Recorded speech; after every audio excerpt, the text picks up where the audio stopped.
Everyone, welcome to my channel Extra Learning Time. Today we are going to start class 6 science chapter number 4 sorting material into groups. So इस video में हम इस chapter को complete करने वाले हो। ये मेरे चैप्टर का पार्ट 1 है।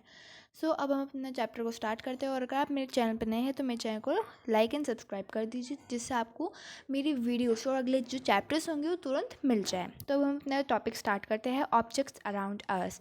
देखिए हमने पिछले चैप्टर में देखा था कि हमारे चारों ओर कितने तरह की फूड और वैरायटीज़ होती है, मतलब जो कितने तरह के फूड होते हैं, कितने अलग अलग तरह के क्लोथ्स होते हैं। जैसे हमने चैप्टर 1 में देखा था फूड के बारे में और चैप्टर 3 में हमने देखा था क्लॉथ्स के बारे में।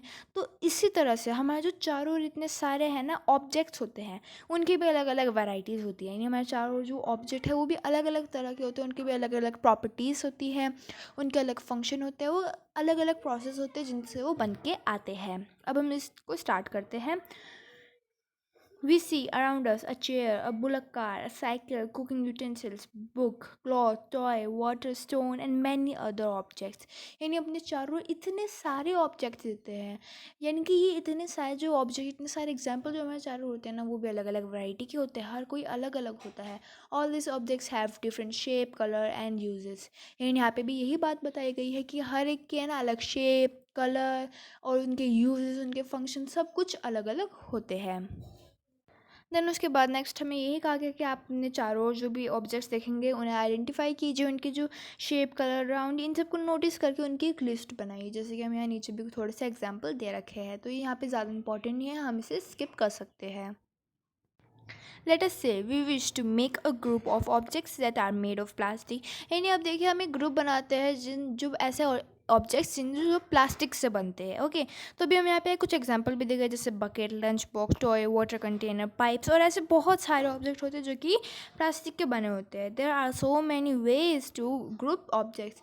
यानी यहाँ पे कई सारे अलग अलग तरह की वैराइटीज है, जैसे हमारे पास कई सारे अलग अलग तरीके हैं जिनसे हम उन्हें ग्रुप कर सकते हैं। All objects around us are made of one or more material. यानी हमें जो चारों ओर जितने भी ऑब्जेक्ट्स होते हैं ना, वो या तो एक या एक से ज़्यादा मटेरियल अलग अलग वैरायटी से बने हुए होते हैं। दिस मटेरियल में भी ग्लास। यानी अब देखिए यहाँ पे जो ऑप्शंस दी जाते हैं ना वो काफ़ी इंपॉर्टेंट है। जैसे कि जो हमारे चारों ओर जितने भी, इतनी देर से मैं कहने लग रही हूँ ना कि हमारे चारों इतने सारे ऑब्जेक्ट्स होते हैं जो कि अलग अलग वैरायटी के होते हैं। अब ये वैरायटी के नाम हमें यहाँ दिखाए गए, यानी कौन कौन सी वैरायटी होती है ये। These material may be glass, metal, plastic, wood, cotton, paper, mud और soil। यानी हमारे चारों जितने भी ऑब्जेक्ट्स हैं ना, ये ग्लास के हो सकते हैं, प्लास्टिक, वुड, कॉटन या फिर पेपर के या मड या सॉइल के हो सकते हैं। इसके अलावा भी हमारे पास और भी वैरायटीज़ होती है। यहाँ पे अभी उन्हीं के कुछ एग्जांपल्स दे दिए गए हैं। यानी think of more examples of material. यानी इसी टाइप से है ना, जो इतने सारे हमें यहाँ ऑप्शन बताए गए, इसी से है ना कई सारे मटेरियल बनते हैं। देन देखिए नेक्स्ट हमें पूरे पेज में हमें मेनली यही बताया गया है। यानी अगर हम इस पूरे पेज को पढ़ें और उसका जो एक शॉर्ट मीनिंग हम देखें तो हमें यही बताया गया कि जो जैसे एग्जांपल दिए गए, मैच स्टिक, सॉल्ट, पोटैटो, इतने सारे जो चीज़ें होती है ना वो अलग अलग वैरायटी की बनी होती है। कुछ कैसे होती है, पेपर की होती है, कुछ ज़्यादा कमज़ोर होती है, कुछ थोड़ी थिक होती है, कुछ वुड, मेटल और इस टाइप के मटेरियल से है ना हम इतने सारे, मतलब इस टाइप की वैरायटी से ही हम इतने मटेरियल्स को बनाते हैं। अब हमें नेक्स्ट इस पेज में है ना सिर्फ यही बताया जाता है कि हम ऑब्जेक्ट्स को ढूंढें और उनको है ना आइडेंटिफाई करके कि वो किस मेटल से बने हैं। यानी कि ऐसा होता है ना कि एक ऑब्जेक्ट जो होता है वो कई अलग अलग तरह के मटेरियल से, अलग अलग वैरायटी से बन सकता है। यानी जैसे हमने पहले पढ़ा था ना, एक मटेरियल एक या फिर एक से ज़्यादा वैरायटी से बनता है। जैसे यहाँ पे हमें ऑब्जेक्ट्स में, मतलब जैसे हमें ना एक एग्जांपल भी दे रखा है, प्लेट। प्लेट क्या होती है, प्लेट स्टील की भी होती है, ग्लास की भी, प्लास्टिक की भी और भी अलग तरह की हो सकती है। जो पेन होता है, पेन के अंदर हम प्लास्टिक भी यूज़ करते हैं और मेटल भी यूज़ करते हैं। सो इस तरह से भी हमें एक्टिविटी दी गई है जिसमें हमें टेबल में बस यही फाइंड आउट करना है। तो उसके बाद different type of objects and different type of objects that are made from the same material. यानी ऐसा भी होता है कि कुछ ऑब्जेक्ट्स जो है ना मतलब सेम मटेरियल के बनते हैं। देखिए जैसे हमें यहाँ एग्जांपल दे रखा है इस टेबल में, वुड से हमें क्या क्या मिलता है। वुड से हमें चेयर, टेबल, बुलक कार्स और उसके व्हील, इस टाइप के कई सारे मटेरियल मिल जाते हैं। देन उसके बाद पेपर से book, notebook, toys, calendar, newspaper, ऐसे बहुत सारी चीज़ें बनती है। और जैसे यहाँ पे एक और दिखा रखा है, जैसे प्लास्टिक है। प्लास्टिक से तो हमारे चारों ओर की इतनी चीज़ें बनती है। प्लास्टिक से देखिए पेन बनते हैं, चेयर बनती है, और प्लास्टिक से जैसे हम जो डिवाइसेस यूज़ करते हैं उनके अंदर भी प्लास्टिक यूज़ होता है। टॉयज़ के अंदर इतना सारा प्लास्टिक यूज़ होता है। है। और कभी कभी जो नोटबुक्स होती हैं, नोटबुक के कवर्स में, उनमें भी हम प्लास्टिक को यूज़ करते हैं। तो इसी टाइप से एक वैरायटी से हम कहें ना, एक वैरायटी से हम बहुत सारे मटेरियल बना सकते हैं। अब हमने जो पेज था ना, उसका ऑलमोस्ट सारे हमने जो टॉपिक थे, जो मेन उनका जो बेस था ना, जो इनका मेन मीनिंग था, हमने उसे कवर कर लिया। अब हम हमारा नेक्स्ट टॉपिक है प्रॉपर्टीज़ ऑफ मटेरियल। यानी अब हम देखेंगे जो अलग अलग मटेरियल होते हैं, उनकी अलग अलग वैरायटी हमने देख ली है, पर अब हम देखेंगे उनकी प्रॉपर्टीज़ क्या होती है। ना देखिए, अब हमारे मटेरियल्स की प्रॉपर्टी को बताने के लिए उनके जो अलग अलग फंक्शन होते हैं, उनके अलग अलग प्रॉपर्टी, यानी उनके एक अलग अलग एक फंक्शन जो होते हैं ना, उनकी अलग सी खूबी होती है, उसे बताने के लिए हमें पहले एग्जांपल दिए गए हैं। तो देखिए, have you ever wonder why a tumbler is not made up with a piece of cloth. यानी सोचिए, एक जो टम्बलर होता है, देखिए जो टम्बलर क्या होता है, वो एक इस टाइप से, एक सेकेंड मैं आपको बना के दिखा देती हूँ। जैसे ये होते हैं, इस टाइप का एक कांच का ग्लास होता है, जिसमें ऐसे स्टैंड होता है, एंड देन जिसके अंदर हम काफ़ी सारा ऐसे पानी हम उसके अंदर डालते हैं। इस टाइप के ना कांच के जो ग्लास होते हैं, उन्हें हम टम्बलर कहते हैं। तो देखिए, यहाँ भी हमसे पूछा गया है कि आपने कभी सोचा अगर टम्बलर मतलब क्लॉथ का बना होगा तो कैसा होगा। तो हमने जैसे हमने चैप्टर 3 में भी देखा था। यानी अगर हम चैप्टर 3 के हिसाब से हम देखें, अगर हम एक क्लॉथ का टम्बलर बनाते हैं, तो क्या वो सिली बात नहीं होगी? Yes it is. क्योंकि अगर हम देखिए, हम एक क्लॉथ का टम्बलर बनाएंगे, तो उसके अंदर से है ना तो वो इतना थिक होगा, जिसके अंदर से है ना, जिसमें पानी रुक जाए, तो उस वजह से उसमें से पानी बह के निकल जाएगा। देखिए, जैसे हम यहाँ पे ये दिखा भी रखा है कि जो पहेली है वो क्या कर रही है, वो एक क्लॉथ लेती है, क्लॉथ के अंदर पानी डालने की कोशिश करती है, सोचती है कि पानी ऐसे, जैसे हम टम्बलर के अंदर है ना, जो ग्लास के अंदर जो पानी स्टोर हो जाता है, क्या वो क्लॉथ के अंदर भी ऐसे पानी स्टोर होगा? तो ऐसा नहीं होगा। देखिए, जैसे हम नीचे देख सकते हैं कि वो सारा पानी वहाँ से निकल जाता है। तो यानी इस समय क्या पता चल रहा है, जो हर एक मटेरियल, उनकी जो हर एक वैरायटी होती है, उनकी एक अलग फंक्शन होती है, उनकी एक अलग है ना, उनकी जिस टाइप से एक तरह से उनकी एक अलग खूबी होती है, तो उसे उस हिसाब से हमें यूज़ करना चाहिए। यानी कि क्लॉथ के अंदर ऐसी खूबी नहीं होती कि वाटर को अपने अंदर रख ले, मतलब वाटर को स्टोर कर पाए। यानी वो जब गीला होता है तो उसके अंदर स्टोर रहता है, लेकिन वो बहुत सारे जो क्वांटिटी है ना, बहुत ज़्यादा क्वांटिटी के वाटर को वो अपने अंदर स्टोर नहीं कर सकता है। हमारा नेक्स्ट टॉपिक है अपीयरेंस। तो देखिए, अपीयरेंस का सिंपल मीनिंग क्या होता है, यानी अपीयरेंस का मतलब होता है कैसा ऑब्जेक्ट या कोई भी चीज़ कैसे दिखती है, यानी वो कैसे विजिबल होती है। तो देखिए, जो material usually look different from each other, यानी जो मटेरियल होते हैं वो ज़्यादातर एक दूसरे से अलग ही दिखते हैं। जैसे कि वुड है, वुड जो होता है आयरन से कितना डिफरेंट लगता है, लेकिन जो आयरन है, आयरन भी कॉपर और एल्यूमिनियम से डिफरेंट लगता है, लेकिन फिर भी आयरन में और कॉपर एल्यूमिनियम में, इन तीनों में थोड़ी सी सिमिलैरिटीज़ होती है। लेकिन अगर वुड को देखें तो वुड इन तीनों से ही एकदम डिफरेंट होता है, वो इससे एकदम अपोजिट होता है। तो ऐसा हो सकता है कि कुछ ऑब्जेक्ट्स जो है ना, दिखने में, अपीयरेंस में या प्रॉपर्टीज़ में है ना, थोड़े सेम हो, लेकिन कुछ ऐसे ऑब्जेक्ट होते हैं जो इनसे एकदम अपोजिट होते हैं। तो इस टाइप से जैसे हमने एग्जांपल देखा, जो आयरन, कॉपर और एल्यूमिनियम होते हैं, वो प्रॉपर्टीज़ में और दिखने में थोड़े बहुत सेम होते हैं, उनके अंदर थोड़ी बहुत सिमिलैरिटीज़ होती है एज़ कम्पेयर टू वुड। तो उसके बाद हम इसे अच्छे तरह से है ना समझने के लिए हमारे पास एक्टिविटीज़ है। तो चलिए, अब हम इस एक्टिविटी को कर लेते हैं। Collect small piece of different material, यानी अब हमें है ना डिफरेंट डिफरेंट मटेरियल के थोड़े से स्मॉल पीसेस हमें ना कलेक्ट करना है, जैसे कि cardboard, would, copper, chalk, aluminium sheet and etcetera. Do any of this appear shiny, यानी क्या इन सब में से कोई भी शाइनिंग है? Separate the shiny material into a group, यानी जितने भी हमने इतने सारे मटेरियल जो हमने अभी देखे ना, जैसे paper, cardboard, would, copper wire, aluminium sheet, chalk, तो इनमें से जो भी शाइनिंग था कि कोई शाइनी सा हो, यानी जिसके अंदर ना लस्टर से हो थोड़े, तो जो भी ऐसा मटेरियल हमें मिला है तो उसे हमें सेपरेट कर लेना है। ना देखिए, जब हमने है ना इन्हें सेपरेट कर लिया, मटेरियल को जब हम सेपरेट कर लेते हैं, तो उसके बाद उनमें से कुछ होंगे जो शाइनिंग होंगे। फॉर एग्जांपल, जो चीज़ें आयरन, एल्यूमिनियम या कॉपर से बनी होंगी ना, आप उनमें नोटिस करेंगे वो थोड़ी सी शाइनिंग होगी। तो उस टाइप के मटेरियल को आप सेपरेट कर लेंगे। देन उसके बाद आपको क्या करना है, उन्हें आपको अच्छे से कट कर देना है। तो देखेंगे, जब आप उसे कट करोगे, कुछ आसानी से कट हो रहे होंगे, कुछ थोड़ी दिक्कत हो रही होगी, थोड़े हार्डनेस होंगे। तो जब आप उसे कट करोगे ना, तो उनके अंदर और भी ज़्यादा शाइनिंग और लस्टर से आप देखोगे। देन उसके बाद, एक second, material that have such lustre are usually metals, यानी देखिए, जब आप उन्हें कट करोगे ना, तो उनके अंदर लस्टरिंग, यानी उनके अंदर शाइनिंग बढ़ेगी। आपको देखोगे उसमें शाइनिंग है ना अपियर होती चली जाएगी। तो फिर जिन मटेरियल के अंदर है ना ऐसे लस्टरिंग, ऐसे शाइनिंग होती है ना, उन्हें हम मेटल कहते हैं। तो देखिए, जैसे मैं यहाँ पे एक वर्ड बोलूँ, लस्टर, आपने शायद ये पहली बार सुना हो या फिर पहले भी सुन रखा है तो अच्छा है।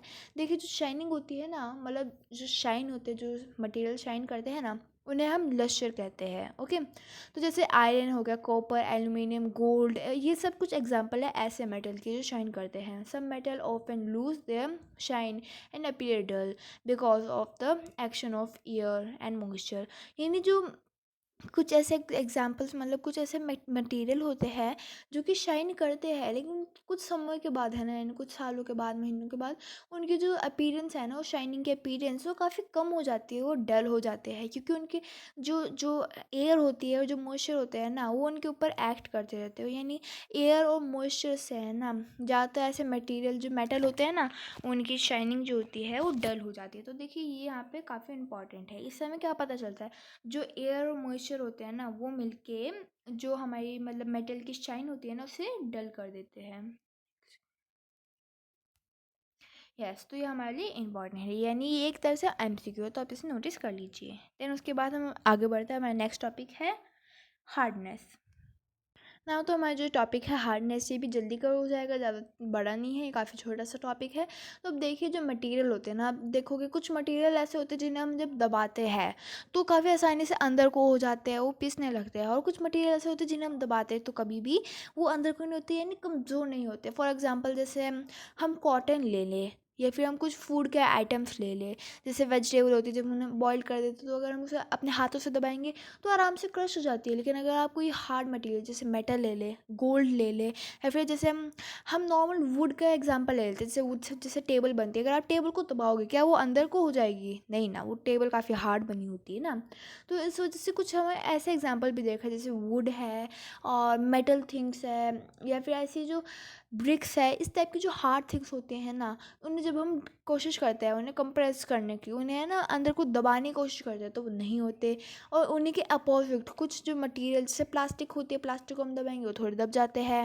ऐसे टाइप से जैसे कॉटन होते हैं, क्लोथ होते हैं, और जैसे हम जैसे एक अच्छा सा एग्जांपल, जैसे टेडी बियर बनते हैं ना, जो हमारे बियर्स टेडीज बनते हैं, तो इस टाइप के जो खिलौने होते हैं ना, वो कई बार कॉटन से बने होते हैं, कॉटन और क्लोथ से। तो वो दोनों आसानी से है ना कंप्रेसिबल हो जाते हैं, यानी जब हम कॉटन और क्लोथ को दबाते हैं तो आसानी से अंदर हो जाते हैं। तो ये एक एग्जांपल था जिसके अंदर है ना हार्डनेस कम होती है। तो टॉयज़ के अंदर जैसे हार्डनेस कम होती है, तो इस टाइप से अब हमें यहाँ पे मेन डेफिनेशन भी दिखा रखी है। देखिए, material which can be compressed और स्टार्च्ड इजली आर कॉल्ड सॉफ्ट। एक सेकेंड। यानी देखिए जो भी मटेरियल है ना आसानी से कंप्रेस हो जाते हैं, उन्हें हम कहते हैं सॉफ्ट। फॉर एग्जांपल जैसे मैंने अभी भी बताया, जैसे क्लोथ्स होते हैं, कॉटन होते हैं, उस टाइप के जो खिलौने होते हैं, प्लास्टिक होते हैं, तो कई बार है ना आसानी से कंप्रेसिबल हो जाते हैं। और इसी के एकदम opposite, while some other material which are difficult to compress are called hard. यानी जो मटेरियल जिन्हें हम जब दबाते हैं ना, तो उन्हें दबाने में हमें डिफ़िकल्ट होती है, वो मुश्किल होता है, उन्हें हम कहते हैं hard. For example cotton sponge is soft while iron is hard. देखिए जो मैंने आपको एग्जाम्पल्स बताए थे वो भी हमें यहीं पे दिखा रखे हैं। जैसे कॉटन होते हैं, स्पंज होते हैं, वो आसानी से हम जब प्रेस करते हैं वो आसानी से हो जाते हैं, तो इसलिए हम उसे सॉफ्ट कहते हैं। और जो आयरन होता है वो हार्ड होता है।